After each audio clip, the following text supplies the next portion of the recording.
Oke, sebelum kita masuk ke pembelajaran kita pada kesempatan kali ini, kita sama-sama dulu berdoa. Silakan ketua kelas, Islam Buddha, pimpin doanya. Berdoa mulai.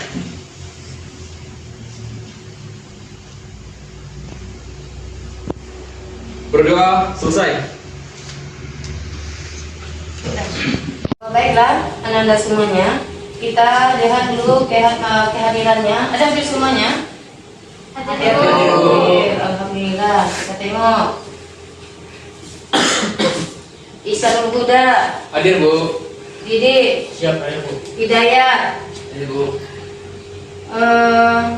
Nazmi. Oke, alhamdulillah semuanya hadir. Baiklah anak-anak, kehadiran kita itu sangat penting sekali karena di sana kita bisa lihat sampai di mana ada rasa keingintahuan kita dalam menuntut ilmu seberapa banyak, gitu. Ya kan? Jadi dengan adanya niat, dengan langkah kaki dari rumah itu semuanya sudah Allah nilai dengan satu pahala. Kalau tujuan kita datang di sini itu adalah untuk menimba ilmu. Oke, anak semuanya. SMA 1 Lembang Melintang. Maju bersama, hebat semua. Baiklah anak-anak ibu semuanya, untuk menumbuhkan rasa jiwa kebangsaan kita, cinta tanah air, marilah kita sama-sama terlebih dahulu melakukan lagu Indonesia Raya. Semuanya diharapkan berdiri.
Seberapa penting rasanya dalam hidup itu kita berlaku jujur, dan seberapa penting pula dan berapa pula besar manfaatnya kita berhusnuzon sama orang. Kemudian apa kira-kira dampaknya kalau kita mempunyai rasa ukhuwah yang kuat, apalagi kita sesama seorang muslim itu punya hubungan persaudaraan yang erat, gitu ya. Nah sekarang kita tengok dalam kehidupan sehari ini yang fenomena yang terjadi sekarang.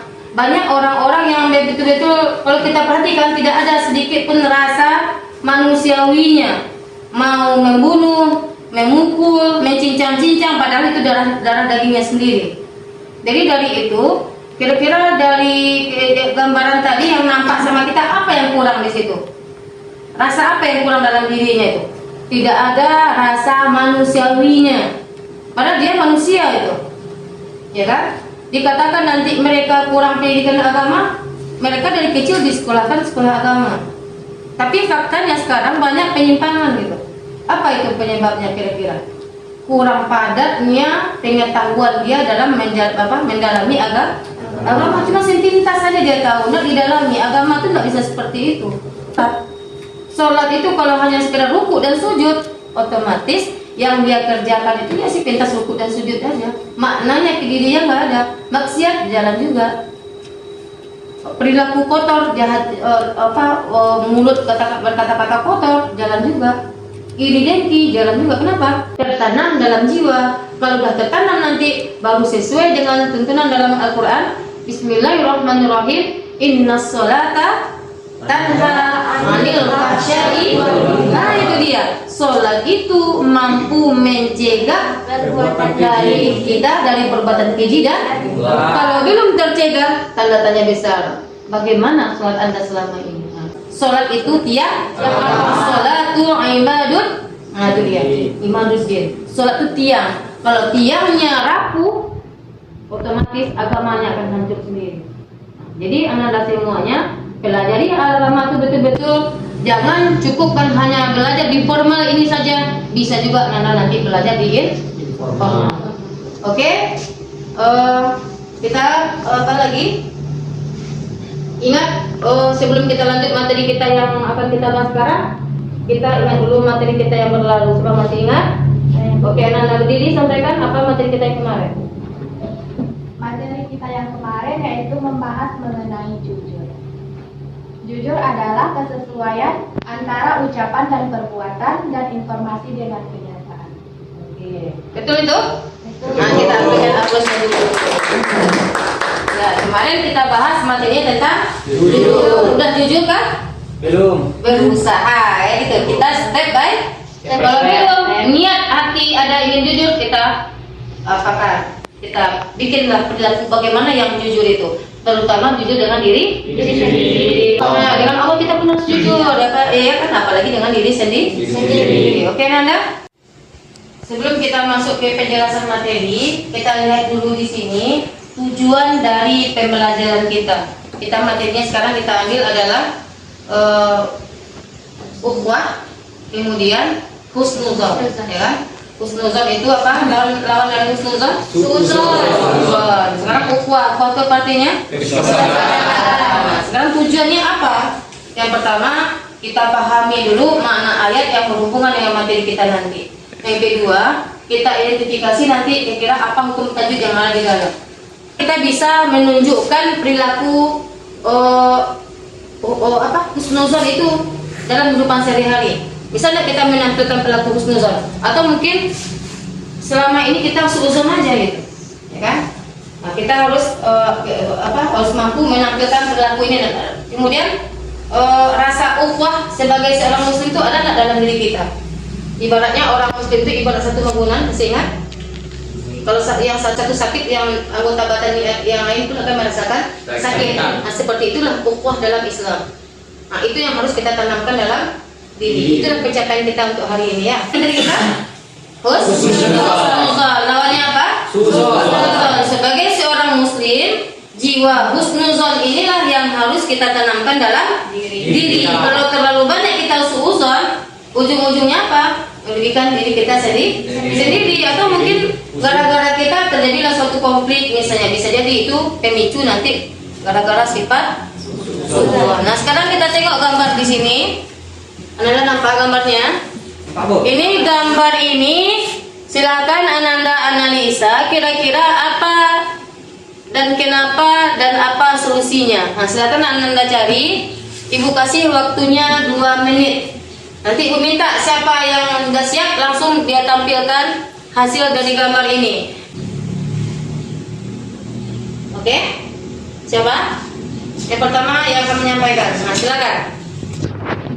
Jadi berdasarkan gambar yang ditampilkan di depan, itu kita bisa lihat bahwa gambar tersebut adalah salah satu contoh ataupun gambaran daripada perilaku suudzon, di mana kita lihat pada gambar tersebut ada seorang ayah dan ada seorang anak, di mana ketika sang anak yang menaiki hewan tersebut atau menaiki tunggangan tersebut dan sang ayah yang berada di sampingnya ataupun berjalan, maka masyarakat di sekitaran itu menganggap bahwa sang anak tidak peduli terhadap ayahnya karena ayahnya dibiarkan berjalan saja di sampingnya. Begitulah tanggapan yang kurang baik dari masyarakat sekitarnya. Namun setelah itu ketika sang ayah yang berada di atas kuda ataupun hewan tersebut dan sang anak yang dibiarkan berjalan di luar, maka masyarakat pun beranggapan bahwa sang ayah sangat tega kepada anaknya. Kenapa anaknya dibiarkan saja berjalan di tengah padang pasir tersebut?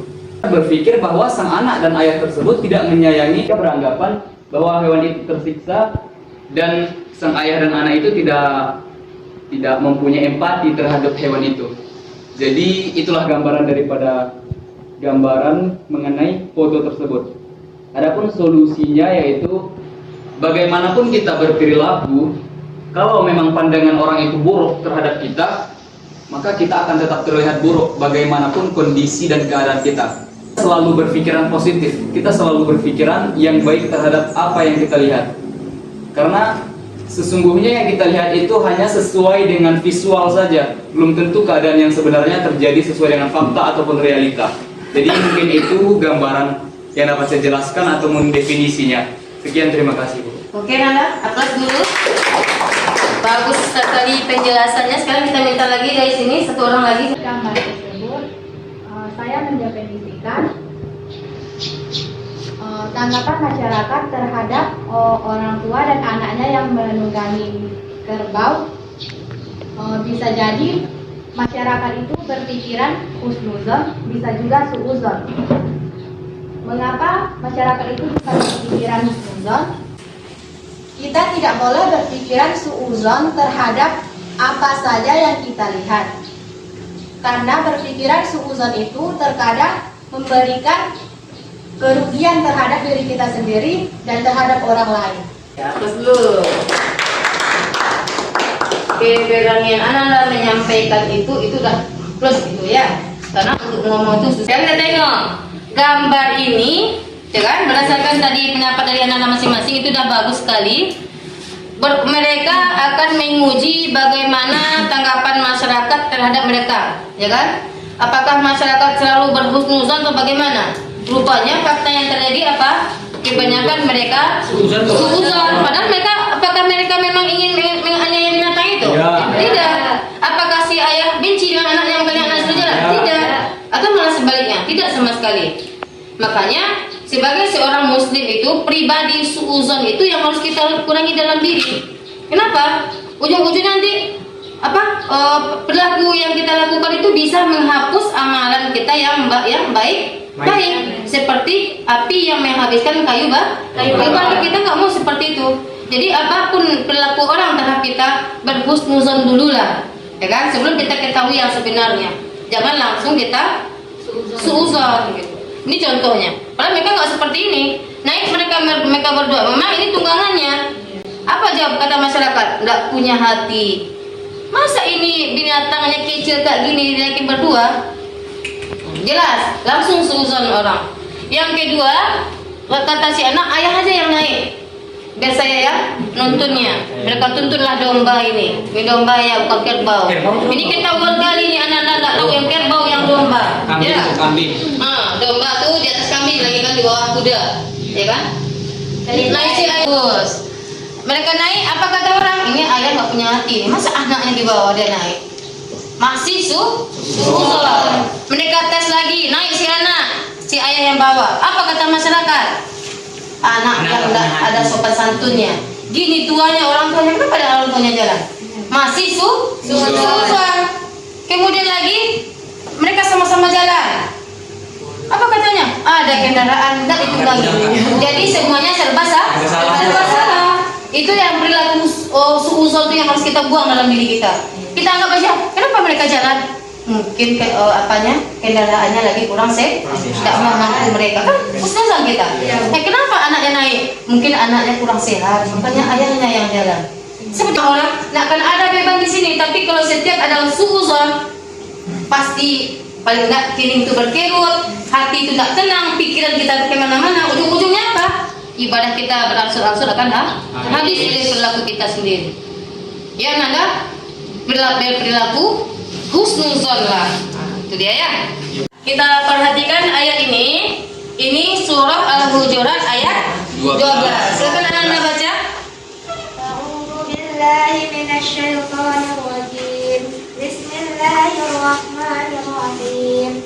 Ya ayyuhalladzina amanu ijtanibu katsiran minadh-dhanni inna ba'dadh-dhanni ithmun wa la tajassasu wa la yaghtab ba'dukum ba'dha ayuhibbu ahadukum ay ya'kula lahma akhihi mayta fakaritum wattaqullaha innallaha tawwabur rahim. Oke, mana terjemahkan?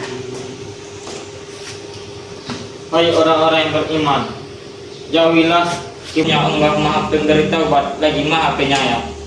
Quran Surah Al-Hujurat ayat 12. Ya, dari ayat ini nampak kalau orang yang berprasangka atau orang yang selalu di sini mempergunjingkan orang lain, dah jelas itu tidak seperti itu, jadi kita gunjingkan. seperti ini.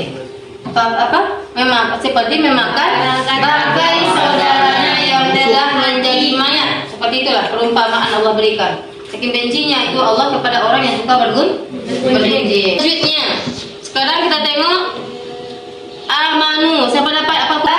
Mata Dal. Apa itu mat pada? Mata adalah apabila Setiap hamzah yang dibacakan gantikan hamzah yang telah mati. Iya, posisinya sekarang di sini nih menggantikan hamzah yang mati yang sebelumnya asal katanya amanu. Ya kan? Menjadi amanu. Mat yang ada di a itu mengganti hamzah yang dihilangkan di situ. Itu dia tuh. Apa hukum tajwidnya, Mas? Mat badal. Kemudian katsiran mina. Apa hukum tajwidnya? Idgham diguna. Kemudian terakhir Tawwabur Rahim. Apa hukum tajwidnya? Mat alif lisukun. Itu kita matikan huruf terakhir karena kita waqaf. Itu hukum tajwidnya. Sekarang ibu bagi Nanda 2 kelompok. Ini kelompok 1, ini kelompok 2. Tugas Nanda nanti menganalisa dari video yang ibu tampilkan. Silahkan cari nanti penyebabnya apa. Kemudian kira-kira dari hal yang terjadi ini kira-kira pemicunya apa ya, penyebabnya apa. Kemudian carikan solusinya apa. Apa solusinya supaya ini tidak terjadi lagi gitu. Sekarang kita tonton dulu videonya.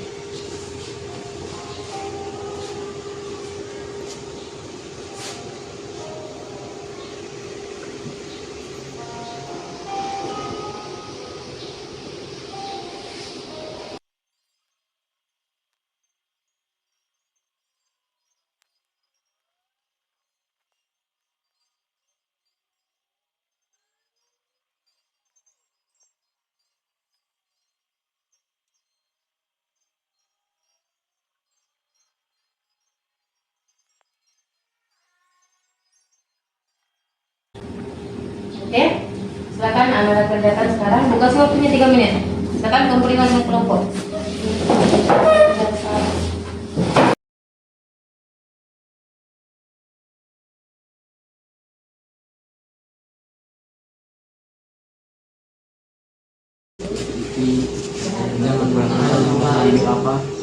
Tindakan yang buruk terhadap sesuatu yang belum pasti.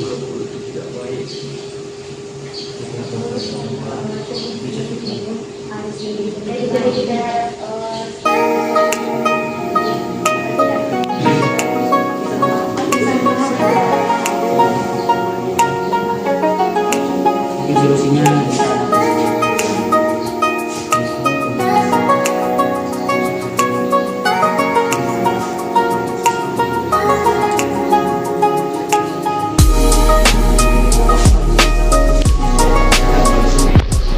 Kelompok pertama, jelaskan. Coba satu kelompok pertama, satu orang diminta wakili. Dan kelompok 2 boleh bertanya ke kelompok 1 ya. Siapkan satu pertanyaan untuk kelompok 1. Silakan Anda.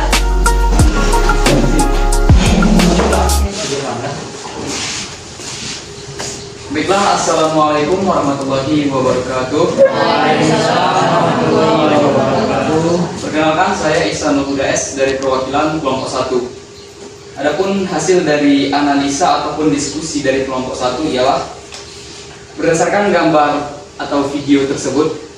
Adapun latar belakang kenapa hal tersebut terjadi ialah yang pertama karena kurang telitinya daripada nenek-nenek tersebut. Dengan faktor usia ataupun karena beliau usianya sudah renta, kemudian ataupun dia juga bisa lupa menaruh rotinya di dalam tasnya. Latar belakangnya juga bisa dikarenakan karena kita tidak tahu, mungkin pikirannya sedang banyak gitu. Karena tidak semua yang kita lihat itu ya seperti yang sedang terjadi. Adapun solusinya dari kelompok kami ialah yang pertama, selalu berprasangka baik kepada orang lain. Selalu melihat sesuatu itu, jangan mudah terlalu cepat mengambil keputusan ataupun tindakan. Yang kemudian, lebih teliti lagi dalam melakukan sesuatu hal. Apa perlunya kita berprasangka baik terhadap orang lain? Supaya ketika kita juga berada di posisi tersebut, orang lain juga dari kelompok 1. Terima kasih atas perhatiannya, atau mungkin ada pertanyaan dari kelompok 2, silahkan. Saya mau bertanya. Iya, silakan. pertanyaannya, bagaimana cara kita mengetahui apakah orang tersebut berprasangka baik atau berprasangka buruk terhadap yang kita kerjakan atau yang kita lakukan? Baiklah, sesuai dari pertanyaan kelompok 2 tadi, yaitu bagaimana caranya agar kita mengetahui bahwa seseorang itu berprasangka baik atau tidakkah terhadap kita.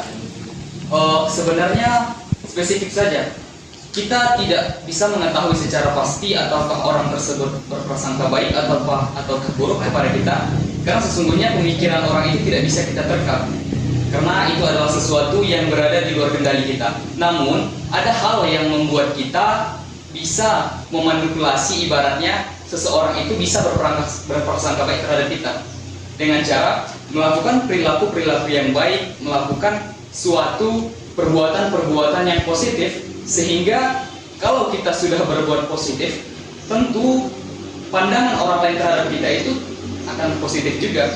Itu adalah salah satu spesifikasi supaya kita bisa membuat orang lain itu berprasangka baik, berpemikiran baik terhadap kita, sehingganya tidak ada lagi suatu su'uzon yang dapat diberikan orang lain terhadap kita. Mungkin sekian jawaban dari saya. Terima kasih. Assalamualaikum warahmatullahi wabarakatuh. Waalaikumsalam. Hapus dulu sebelum selesai. Ya, ini kalau semangat nampaknya. SMA 15 melintang. Maju bersama. Hebat. Langsung kelompok 2 tampil. Kita dengar pula dari kelompok 2. Nah, siapkan kelompok 1 pertanyaannya. Assalamualaikum warahmatullahi wabarakatuh. Waalaikumsalam warahmatullahi wabarakatuh. Perkenalkan, saya dari kelompok 2 ingin bercerita tentang masalah su'uzon atau usnuzon. Baiklah, penyebab latar belakangnya, solusinya, jangan mudah berprasangka buruk terhadap orang lain. Lebih telitilah terhadap kita memiliki agar tidak merugikan diri sendiri dan orang lain. Sekian dari kelompok kami. Apakah kelompok 1 ingin bertanya? Baik. Apa saja kerugian yang disebabkan apabila kita bersuudzon kepada orang lain? Prasangka buruk akibatnya merugikan orang lain, akibat diri kita sendiri. Yang berprasangka buruk terhadap orang lain, akibatnya menyakiti dan berprasangka buruk terhadap kita. Baiklah, assalamualaikum warahmatullahi wabarakatuh. Waalaikumsalam.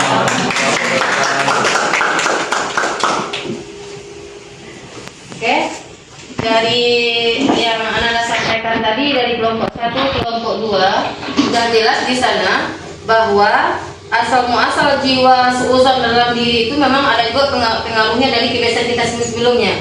Terlalu sering kita bersuuzon sama orang, ujung-ujungnya jadi kebiasaan.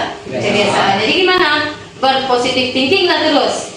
Kalau orang yang selalu berhusnuzon itu nggak akan ada dia merasakan sedih atau bagaimana enggak. Kenapa? Dia tengok orang walaupun orang mencibirkan dia hadapi dengan senyuman, dia tuh bahagia. Dia nggak akan mikir-mikir apa-apa gitu. Coba kita pikirkan, oh jangan-jangan seperti ini. Ujung-ujungnya apa?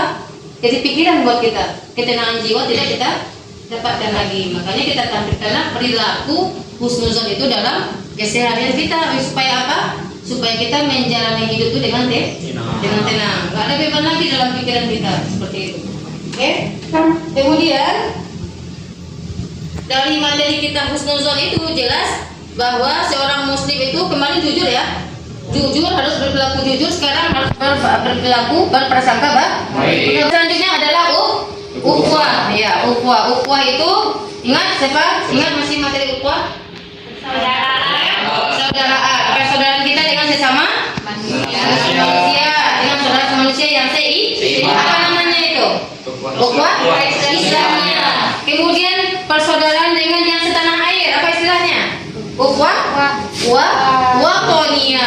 Apa namanya? Watonia. Itu setanah air. Selama mereka masih menjaga tata krama, etika, bagaimana kerukunan di antara kita dengan mereka itu ada, mereka harus kita lindungi. Itu namanya, harus kita lindungi. Nggak boleh kita mentang-mentang dia ngurusin, enggak. Tapi kalau udah mengganggu, itu bisa kita nasihati dulu atau bagaimana. Udah ya udah keluar aja dari sana seperti itu.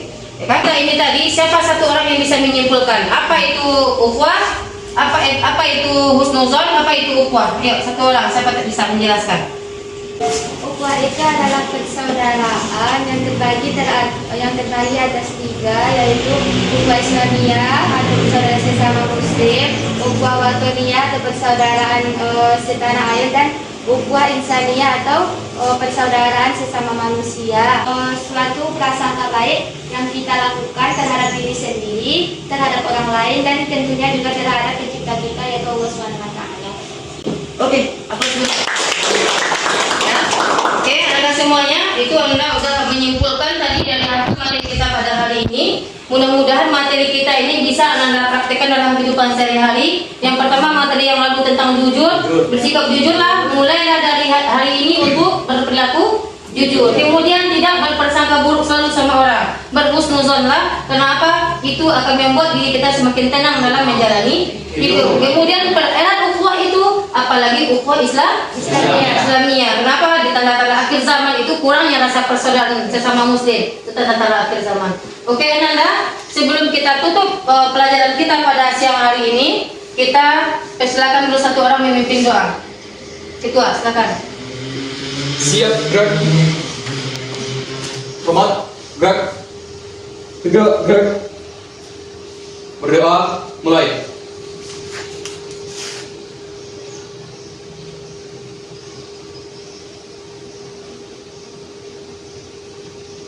Berdoa, selesai.